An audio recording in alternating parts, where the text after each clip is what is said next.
Hi, and welcome back. Today I'm going to talk about a prediction I called the end of banks as we know them.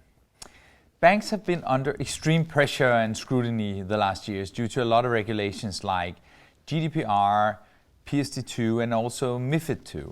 And if you combine that with a very long period of negative interest rates, something that doesn't seem to change, and a general negative attitude towards traditional banks, and the fact that the whole banking industry is undergoing a tremendous digital transformation right now, which is being led by a group of fintechs that doesn't carry a lot of legacy, then you have quite a venomous cocktail that carry the potential to put an end to banks as we know them.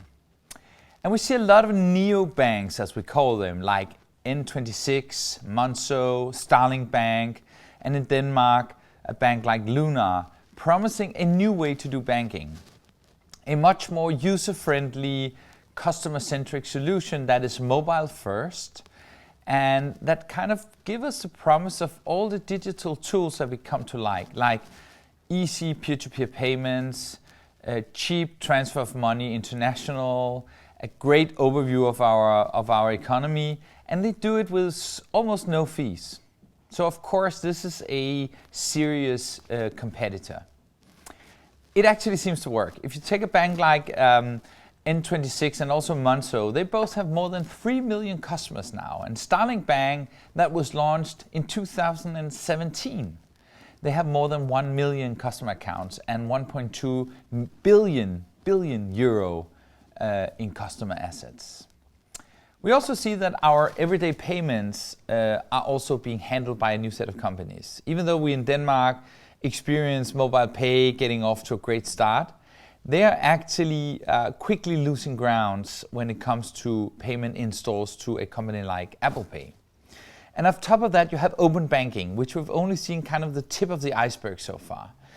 If you take a company like Green Dot that provides something we call banking as a service, they now have more than 5 million customer accounts, which they have gotten to through partnerships with companies like Walmart, Apple and Uber.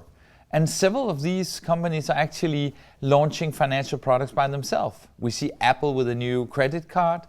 We see Uber launching what they call Uber Money. And they're not alone. Companies like Facebook and Google are also launching financial products. And all these companies, they have a much stronger and more relevant customer relationship than the traditional banks.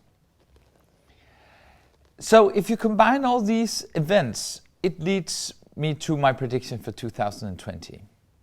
And that is that I think this will be the year where we will begin to see a change of power in kind of the way we see us users having a relationship with new companies like challenger banks, global untraditional bank brands, and also, of course, fintech startups.